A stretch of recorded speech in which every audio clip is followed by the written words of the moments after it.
सभी साथियों को नमस्कार। देखिए साथियों, आज से हम स्कूल व्याख्याता प्रथम प्रश्न पत्र जो जीके का पार्ट है, यानी आरपीएससी जो फर्स्ट ग्रेड का सिलेबस है, उसमें जो फर्स्ट पेपर है, पहला जो पेपर है, उसकी हम शुरुआत करने जा रहे हैं। और कुछ से पॉइंट्स है जो मैं पहले क्लियर कर देना चाहता हूँ। देखिए, इस फर्स्ट पेपर के तहत हम नंबर 1 राजस्थान का इतिहास, भारत का इतिहास और राष्ट्रीय आंदोलन, ये जो पार्ट नंबर फर्स्ट है, इसको कवर करेंगे। दूसरे नंबर पर सामान्य विज्ञान, भारतीय राजनीति और राजस्थान का भूगोल, ये जो तीनों टॉपिक है, इनको कवर करेंगे। तीसरे नंबर पर शैक्षिक प्रबंधन, शैक्षिक प्रबंधन का जो टॉपिक है, उसको हम कवर करेंगे। 4 नंबर पर देखिए, 4 नंबर पर हम जो समसामयिक मुद्दे यानी करंट जीके है, उसको कवर करने का प्रयास करेंगे। और 5वां जो पॉइंट है वो होगा सामान्य हिंदी। तो सामान्य हिंदी हमारी जो हम हिंदी का जो सिलेबस कवर करेंगे उसके तहत ये आ जाएगी, इसके तहत अलग से पढ़ने की कोई ज़रूरत नहीं होगी। तो ये जो 5 टॉपिक है, इनको हम कवर करने का प्रयास करेंगे। देखिए, इसमें ये 5 जो पार्ट है, ये कुल 60 अंकों के बनते हैं। किस प्रकार से? देखिए, राजस्थान का इतिहास, भारत का इतिहास व राष्ट्रीय आंदोलन से संबंधित 15 क्वेश्चन आएंगे पेपर में। समसामयिक करंट जीके के 10 क्वेश्चन आएंगे। शैक्षिक प्रबंधन के भी 15 क्वेश्चन है। और सामान्य विज्ञान, भारतीय राजनीति और राजस्थान भूगोल के भी 15 क्वेश्चन है। तो टोटल देखिए आप, 15 × 45 और 10 55 क्वेश्चन ये हो गए। और 4 या 5 क्वेश्चन आप हिंदी के मान सकते हैं। तो टोटल 60 क्वेश्चन हो गए। तो ये जो 60 क्वेश्चन है, इनसे संबंधित मैटर को कवर करने का मेरा पूरा प्रयास किया जाएगा। बाकी जो इंग्लिश है, मानसिक अभिक्षमता और गणित से संबंधित जो टॉपिक है, वो उस पर मैं किसी तरह का प्रयास नहीं करूँगा। तो ये 60 नंबर का जो मैटर है, इसको मैं पूरा कंप्लीट कराने का प्रयास करूंगा। और किस रूप में करांगा वो आपको बताता हूं। देखिए, इन 5 पार्ट्स को मैं 3 स्टेप में कवर कराऊंगा। फर्स्ट स्टेप में क्या होगा, 1 लाइनर क्वेश्चन चलेंगे और ये टॉपिक वाइज। फर्स्ट स्टेप में 1 लाइनर क्वेश्चन टॉपिक वाइज संपूर्ण सिलेबस के। ये सीरीज हमारी कंप्लीट होने के बाद में जो सेकेंड हमारा स्टेप होगा, वो होगा ऑब्जेक्टिव क्वेश्चन। ऑब्जेक्टिव क्वेश्चन वो कैसे होंगे? Topic wise. संपूर्ण सिलेबस के objective question topic wise. 2 step होगी। तीसरा जो मेरा स्टेप होगा, वो होगा संपूर्ण सिलेबस पर मॉडल पेपर। संपूर्ण सिलेबस पर मॉडल पेपर। 3 स्टेप के माध्यम से मैं इस फर्स्ट ग्रेड के फर्स्ट पेपर को कंप्लीट करवाने का प्रयास करूंगा। तो ये हमारी रणनीति रहेगी। और आज से हम शुरू करने जा रहे हैं। फर्स्ट आज जो हमारा ये चैप्टर रहेगा, ये है गुप्तकालीन कला, विज्ञान व साहित्य का विकास। गुप्त काल में कला, विज्ञान व साहित्य का विकास। देखिए, पॉइंट टू पॉइंट ही पढ़ना है। कला, विज्ञान व साहित्य, 3 ही पॉइंट दिए इन्होंने, और तीनों पॉइंट से संबंधित क्वेश्चन पूछे जाएंगे। बाकी जो शासक है, उनसे संबंधित फालतू की चर्चाएं नहीं पढ़नी है। चलिए शुरू करते हैं। तो देखिए, आगे बढ़ते हैं। देखिए, इस मिशन में जो शुरू से अंत तक मेरे साथ रहा, वो पिछड़ेगा नहीं। 1 लाइनर क्वेश्चन देखेंगे, ऑब्जेक्टिव क्वेश्चन देखेंगे, फिर संपूर्ण सिलेबस पे क्वेश्चन देखेंगे। तो आखिर क्वेश्चन पे आएंगे कहाँ से? यानी 3 बार सिलेबस को कवर करने का प्रयास करेंगे। तो अंत तक आप साथ ज़रूर दें, आपको फ़ायदा ही होने वाला है। चलिए अब शुरू करते हैं। देखिए, फर्स्ट चैप्टर है गुप्तकालीन कला, विज्ञान व साहित्य का विकास। फर्स्ट क्वेश्चन की ओर देखते हैं। क्वेश्चन नंबर पहला है, कला व साहित्य की उन्नति की दृष्टि से गुप्त काल को भारतीय इतिहास का स्वर्ण युग कहा जाता है। स्वर्ण युग कहा जाता है, लेकिन किसने कहा, यह पूछ रहा है। भारतीय इतिहास का स्वर्ण युग गुप्त काल को किसने कहा? उत्तर होगा K.M. मुंशी ने। किसने कहा? K.M. मुंशी ने। नेक्स्ट देखिए, गुप्त काल में कला के प्रसिद्ध केंद्र कौन कौन से थे? गुप्त काल में कला के जो प्रसिद्ध केंद्र है, 3 मुख्य रूप से प्रसिद्ध केंद्र थे। कौन कौन से? देखिए, मथुरा, बनारस और पटना। गुप्त काल में कला के 3 प्रमुख केंद्र थे, मथुरा, बनारस और पटना।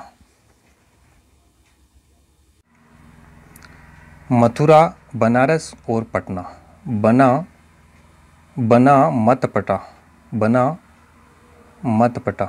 बनारस, मत से मथुरा और पट से पटना। इस तरह से आप याद रख सकते हैं। गुप्तकालीन मंदिर स्थापत्य की किस शैली के उदाहरण प्रस्तुत करते हैं? गुप्तकालीन मंदिर स्थापत्य की किस शैली के उदाहरण प्रस्तुत करते हैं? जो मंदिर है, गुप्तकालीन जो मंदिर है वो किस, ये स्थापत्य की किस शैली के उदाहरण प्रस्तुत करते हैं? नागर शैली के। कौन सी शैली है? नागर शैली। गुप्त काल को कला एवं साहित्य का पुनर्जागरण काल की संज्ञा किसने दी है? मैक्स मुलर ने। मैक्स मुलर ने गुप्त काल को कला एवं साहित्य का पुनर्जागरण काल की संज्ञा। भारतीय इतिहास का स्वर्ण युग किसने कहा? के एम मुंशी। स्वर्ण युग के एम मुंशी। और पुनर्जागरण काल की संज्ञा मैक्स मुलर। नेक्स्ट देखिए, गुप्तकालीन मूर्ति कला पर सर्वाधिक प्रभाव किस शैली का पड़ा? गुप्तकालीन मूर्ति कला पर सर्वाधिक प्रभाव किस शैली का पड़ा? मथुरा शैली का। किस शैली का? मथुरा शैली का।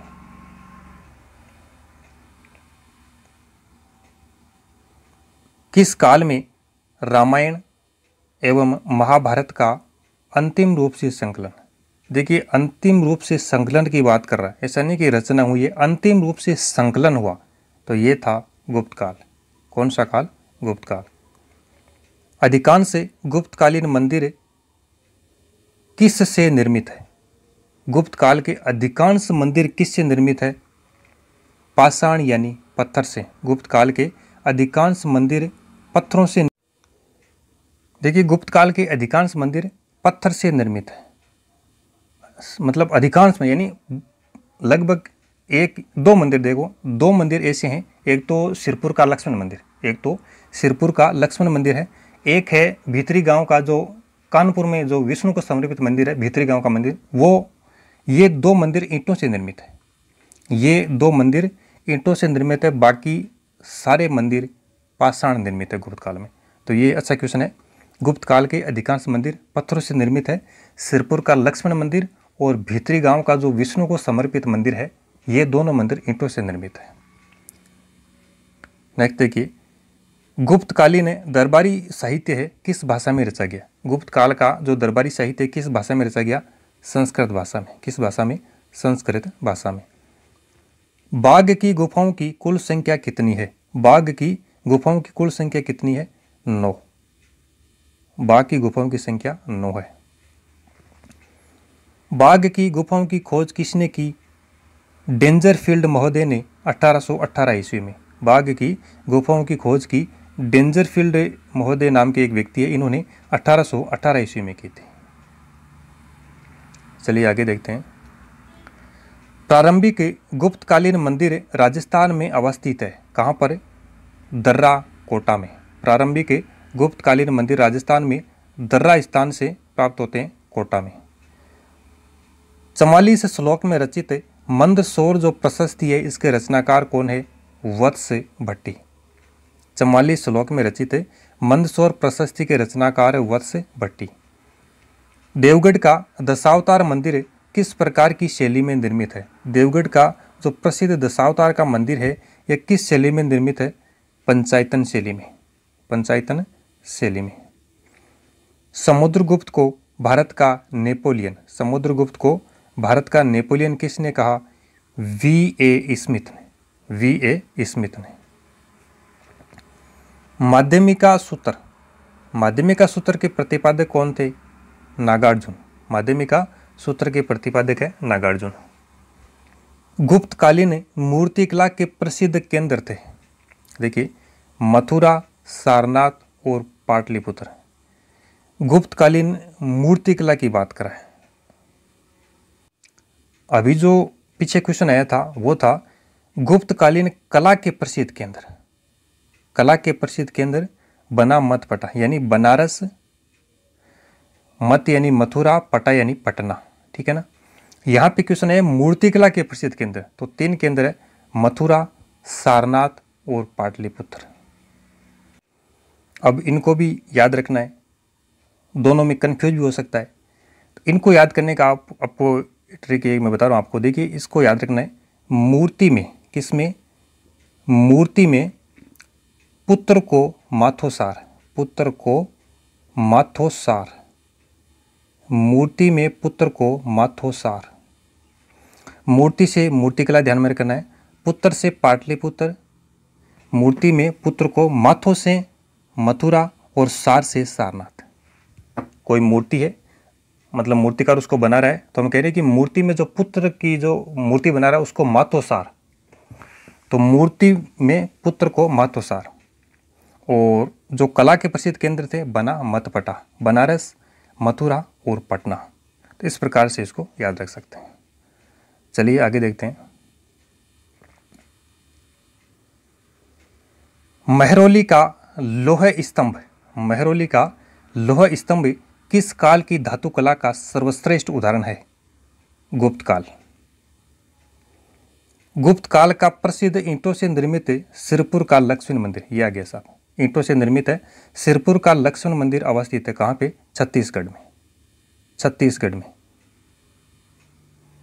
गुप्तकालीन देवगढ़ का दशावतार मंदिर किस देवता को समर्पित है? देवगढ़ का जो दशावतार मंदिर है किस देवता को समर्पित है?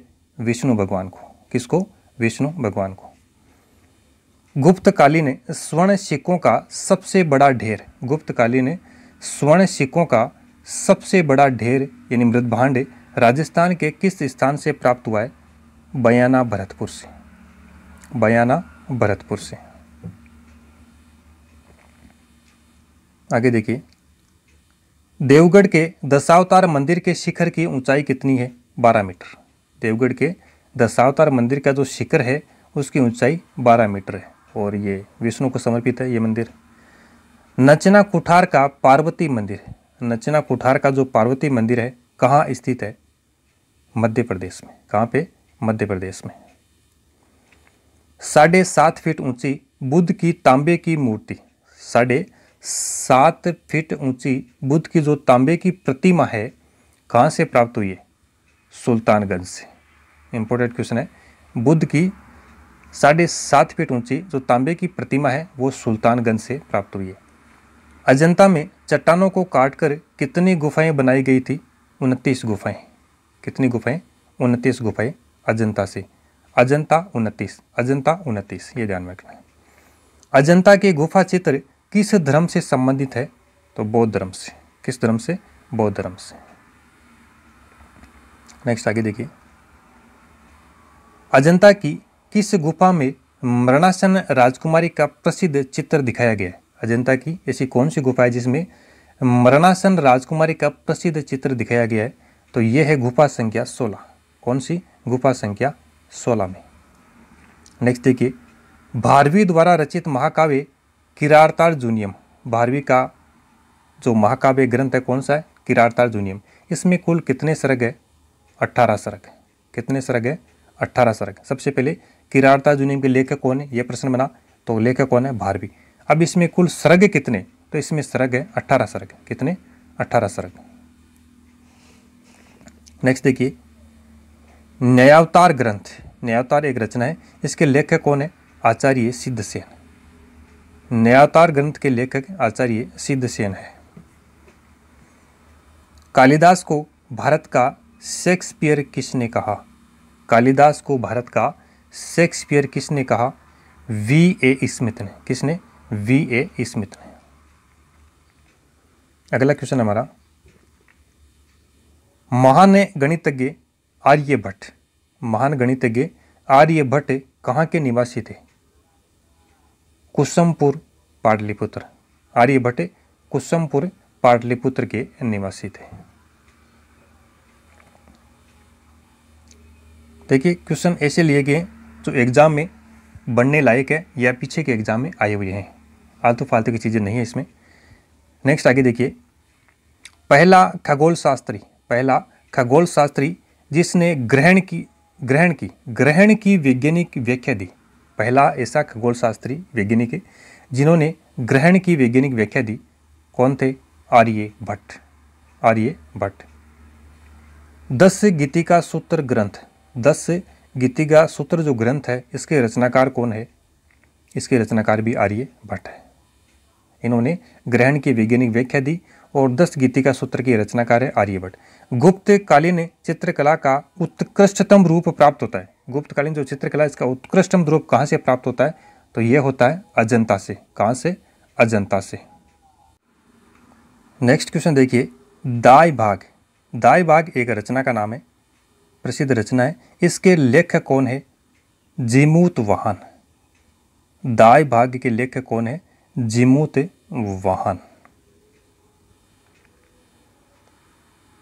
नेक्स्ट आगे देखिए, मंदिर निर्माण वास्तुकला का भव्य स्वरूप कब पूर्ण रूप में विकसित हुआ? मंदिर निर्माण वास्तुकला का भव्य स्वरूप पूर्ण रूप में कब विकसित हुआ? 8वीं शताब्दी में। किस शताब्दी में? 8वीं शताब्दी में। विशाखदत्त रचित देवी चंद्रगुप्तम, विशाखदत्त द्वारा रचित देवी चंद्रगुप्तम था राजनीतिक नाटक। कैसा नाटक था? राजनीतिक नाटक। विमलमती रचित भागवती, विमलमती रचित भागवती नामक रचना का विषय क्या था? व्याकरण शास्त्र। व्याकरण शास्त्र। भास्कराचार्य द्वारा रचित पुस्तक है लीलावती। भास्कराचार्य की जो प्रसिद्ध पुस्तक है लीलावती, इसका विषय क्या है? गणित। क्या है? गणित। अजंता की किस गुफा को चित्रशाला कहा गया है? ये इंपॉर्टेंट है। अजंता की किस गुफा को चित्रशाला कहा गया है? तो ये गुफा है साहब 17वीं गुफा। कौन सी गुफा? 17वीं गुफा। 16वीं गुफा में मरणासन राजकुमारी का चित्र है और जो 17वीं गुफा इसमें इसको चित्रशाला कहा गया है। नेक्स्ट देखिए, अजंता की गुफाएं कहाँ पर स्थित है? औरंगाबाद महाराष्ट्र में। अजंता की गुफाएं औरंगाबाद महाराष्ट्र में स्थित है। नेक्स्ट आगे देखिए, अजंता की गुफाओं में किन गुफाओं का निर्माण गुप्त काल में हुआ है? अजंता की जो अजंता 29 जो गुफाएं हैं इनमें कौन कौन सी गुफाओं का निर्माण गुप्त काल में हुआ, ये पूछ रहा है।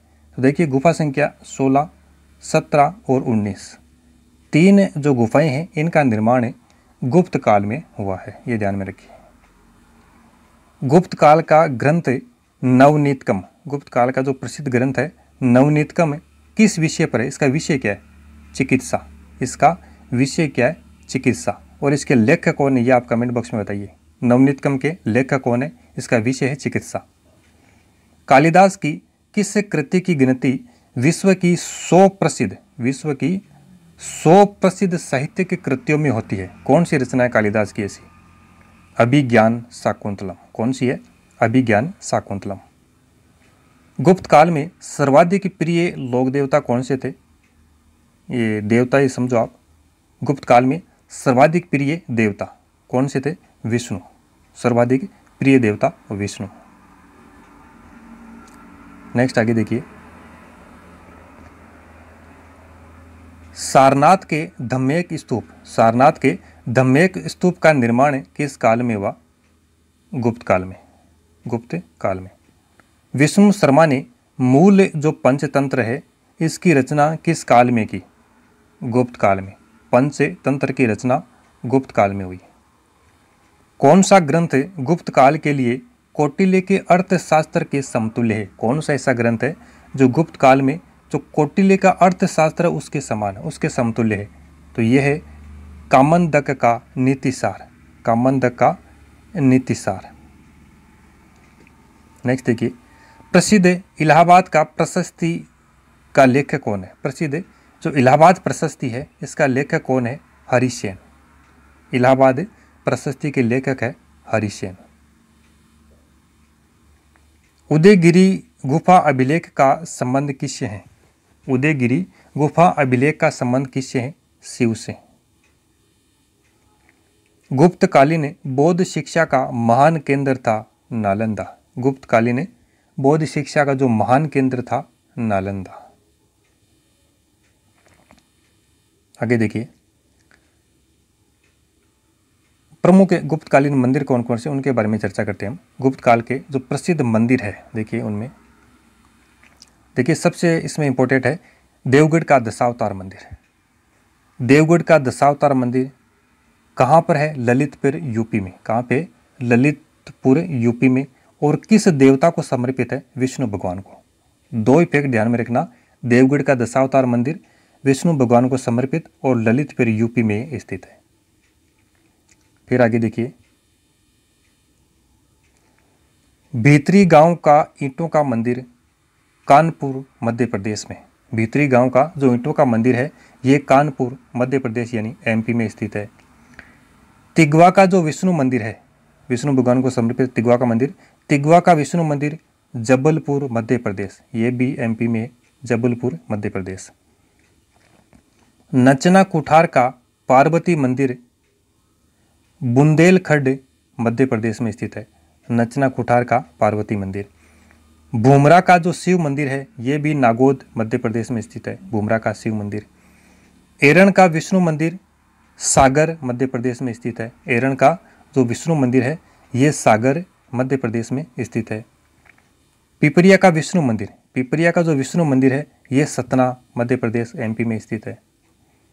फिर आगे देखिए कोह, कोह का जो शिव मंदिर है ये भी नागौद एमपी में स्थित है। कोह का शिव मंदिर नागौद एमपी में स्थित है। और सिरपुर का जो लक्ष्मण मंदिर है ईंटों से निर्मित है, सिरपुर का जो लक्ष्मण मंदिर है ये महासमुंद छत्तीसगढ़ में स्थित है। ये एकमात्र मंदिर है जो एमपी यूपी से हटकर छत्तीसगढ़ में स्थित है। सिरपुर का ईंटों का जो लक्ष्मण मंदिर है ये महासमुंद छत्तीसगढ़ में स्थित है, ये ईंटों से निर्मित है। इसके अलावा एक मंदिर और है ईंटों से निर्मित, कौन सा था बताइए आप? और दर्रा का शिव मंदिर जो कि कोटा राजस्थान में स्थित है। अब इसमें देखिए अधिकांश से जो मंदिर है एमपी में स्थित है। कहाँ पे? एमपी में, एमपी में। एक तो देवगढ़ का दशावतार मंदिर, देवगढ़ का जो दशावतार मंदिर है ये यूपी में है। और एक भीतरी गांव का जो ईंटों का मंदिर है ये यूपी में है। ये दो मंदिर यूपी में है। तो इनको याद रखने का सीधा सीधा फॉर्मूला है, देव यूपी के भीतर है। देव जो है वो यूपी के भीतर है, ठीक है। देव से देवगढ़ का दशावतार मंदिर, और यूपी से उत्तर प्रदेश, और भीतर से भीतरी गांव का ईंटों का मंदिर है। देव यूपी के भीतर है। इसके बाद में देखिए बाकी जो मंदिर बचते हैं, जैसे तिगवा का विष्णु मंदिर, नचना कुठार का पार्वती मंदिर, भूमरा का शिव मंदिर, एरण का मंदिर, पिपरिया का मंदिर, कोहकम, ये सभी एमपी में स्थित है। तो कैसे याद रखेंगे? इनके लिए ट्रिक है हमारी ये, 3 पिए मध्य भूको, 3 पिए मध्य भूको। यूपी वालों की ट्रिक क्या है? देव यूपी के भीतर, देवगढ़ का दशावतार मंदिर और भीतरी गांव का मंदिर यूपी के अंदर, 3 पिए मध्य भूको। 3 में देखिए 30 से क्या होगा? तिगवा का विष्णु मंदिर, तिगवा का विष्णु मंदिर, न से नाचना कुठार का पार्वती मंदिर। 30 से तिगवा का विष्णु मंदिर एमपी, न से नाचना कुठार का पार्वती मंदिर भी एमपी में, पी से पिपरिया का विष्णु मंदिर एमपी में, ए से एरण का विष्णु मंदिर भी एमपी में है, और मध्य से हो गया एमपी मतलब मध्य प्रदेश, भू से हो गया भूमरा का शिव मंदिर, और खो से हो गया खोह का शिव मंदिर। तो एमपी में जितने भी मंदिर है वो सारे इसमें कवर हो जाते हैं, ठीक है। तो इनको आप इस प्रकार से याद रख सकते हैं। 3 तिगवा का मंदिर विष्णु को समर्पित है, नाचना कुठार वैसे पार्वती को है, पिपरिया का मंदिर भी विष्णु को समर्पित है, और एरण का जो मंदिर यह भी विष्णु को समर्पित है। यानी शुरू के जो 4 मंदिर है इनमें 3 विष्णु को समर्पित है। नचना कुठार का तो पार्वती मंदिर है ही वैसे, ये तो वैसे ही ध्यान में रह जाएगा, और ये मध्य आ गया। बाकी जो अंतिम 2 मंदिर है, भूमरा का मंदिर और खोह का मंदिर, ये दोनों शिव को समर्पित है। तो ये फॉर्मूला भी आपको याद रह जाएगा, यानी कौन से शिव को समर्पित है, कौन से विष्णु को समर्पित है, ये झंझट भी खत्म है। शुरू के 4 में से 3 मंदिर, नचना कुठार जो पार्वती मंदिर इसको छोड़ के तिगवा का मंदिर, पिपरिया का मंदिर और एरण का मंदिर विष्णु भगवान को समर्पित है, और भूमरा का मंदिर, कोह का मंदिर शिव को समर्पित है। तो इस प्रकार से आप इनको याद रख सकते हैं। उम्मीद करता हूँ ये चीज़ें आपको पसंद आई होगी। चलिए आगे बढ़ते हैं। नेक्स्ट हमारा क्वेश्चन है, चंद्रगुप्त द्वितीय के काल में विद्या, कला व साहित्य का महान केंद्र कौन सा था? चंद्रगुप्त द्वितीय की बात कर रहा है कि काल में विद्या, कला व साहित्य का महान केंद्र था उज्जैन। उज्जैन। कालिदास की रचना जो शास्त्रीय संस्कृति साहित्य से संबंधित है, वेरी वेरी इंपॉर्टेंट, शास्त्रीय संस्कृति साहित्य से संबंधित है, मेघदूतम। कौन सी रचना है? मेघदूतम, जो कि शास्त्रीय संस्कृति साहित्य से संबंधित है, ध्यान में रखिएगा। आयुर्वेद के प्रसिद्ध ग्रंथ अष्टांग हृदय, आयुर्वेद का एक प्रसिद्ध ग्रंथ है अष्टांग हृदय, इसकी रचना किसने की? वाग्भट ने। किसने? वाग्भट ने। अष्टांग हृदय की रचना वाग्भट। हाथियों की चिकित्सा से संबंधित है, हाथियों की चिकित्सा से संबंधित है एक प्रसिद्ध ग्रंथ है, कौन सा है? हस्त्यायुर्वेद। हस्त्यायुर्वेद, इसके लेखक बताइए साहब? पालकाप्य। कौन है? पालकाप्य। हस्त्यायुर्वेद के लेखक पालकाप्य। इसका विषय क्या है? हाथियों की चिकित्सा। ठीक है।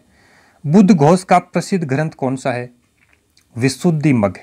बुद्ध घोष का प्रसिद्ध ग्रंथ पूछे तो वो कौन सा है? विशुद्धिमग्ग। या ऐसा पूछे विशुद्धिमग्ग के लेखक कौन है, तो बुद्ध घोष होगा। कौन होगा? बुद्ध घोष। शिव के अर्धनारीश्वर रूप की रचना किस काल में की गई? गुप्त काल में। शिव के अर्धनारीश्वर रूप की रचना गुप्त काल में हुई। चलिए आगे बढ़ते हैं। वराहमिहिर की रचना पंच सिद्धांतिका। वराहमिहिर की एक रचना है, कौन सी है? पंच सिद्धांतिका। तो इसका विषय बताइए? इसका विषय खगोल शास्त्र। खगोल शास्त्र। पंच सिद्धांतिका के लेखक पूछे तो कौन है? वराहमिहिर। इसका विषय क्या है? खगोल शास्त्र। खगोल शास्त्र। किस एक स्थल पर विष्णु का वराह अवतार दर्शाया गया है? एक ऐसा प्रसिद्ध स्थान है जहां पे विष्णु का वराह अवतार को दर्शाया गया है, कौन सा है वो? तो वो है उदयगिरी गुफा विदिशा में। उदयगिरी की गुफा विदिशा। प्रसिद्ध कोशकार अमर सिंह किसके समकालीन था? कालिदास के। प्रसिद्ध जो कोशकार है अमर सिंह, ये किसके समकालीन थे? कालिदास के। कौन सा एक नाटक है जो एक निर्धन ब्राह्मण चारुदत्त, निर्धन ब्राह्मण चारुदत्त का सदाचारी गणिका वसंत सेना के प्रति प्रेम का वर्णन करता है? देखिए, एक नाटक है जो निर्धन ब्राह्मण चारुदत्त का एक सदाचारी गणिका वसंत सेना के प्रति प्रेम का वर्णन करता है, और यह ग्रंथ है मृच्छकटिकम। बड़ा प्रसिद्ध ग्रंथ है मृच्छकटिकम। चलिए आगे बढ़ते हैं। नेक्स्ट देखिए, देवगढ़ का और भीतरी गांव का जो मंदिर है, किस काल की धार्मिक व सांस्कृतिक अवस्था की जानकारी मिलती है? तो ये तो हम पढ़ ही रहे हैं, जाहिर सी बात है गुप्त काल ही होगा। देवगढ़ का दशावतार मंदिर किसको समर्पित है? विष्णु को समर्पित है। भीतरी गांव का मंदिर किसको समर्पित है? बिल्कुल तुरंत दिमाग में आने चाहिए। तो किस काल की धार्मिक व सांस्कृतिक अवस्था की जानकारी मिलती है? गुप्त काल की। युक्ति कल्पतरु। युक्ति कल्पतरु जो पुस्तक है, इसके लेखक कौन है? राजा भोज। युक्ति कल्पतरु के लेखक है राजा भोज। जो राजा है वो भोजन के लिए, मतलब जनता के भोजन के लिए कुछ न कुछ युक्ति निकाल ही लेता है। तो युक्ति कल्पतरु राजा भोज। अगला क्वेश्चन है, गणपति, स्थिरमती और शीलभद्र आदि थे, क्या थे ये? नालंदा विश्वविद्यालय के कुलपति। गणपति, स्थिरमती और शीलभद्र नालंदा विश्वविद्यालय के कुलपति थे। अमर सिंह ने अपने ग्रंथ अमरकोश में, अमर सिंह का ग्रंथ कौन सा है? अमरकोश। इसमें 12 प्रकार की भूमि का उल्लेख है, ये फैक्ट है, ध्यान में रखिए। अमर सिंह ने अमरकोश में 12 प्रकार की भूमि का उल्लेख किया है। पूछा जा सकता है कितने प्रकार की भूमि का उल्लेख है? 12 प्रकार की। गुप्तकालीन ने हाथी दांत की बनी 2 मोहरें कहाँ से प्राप्त हुई है? भीतरी गांव इलाहाबाद से। गुप्तकालीन ने हाथी दांत की बनी 2 मोहरें कहाँ से प्राप्त हुई है? भीतरी गांव इलाहाबाद से।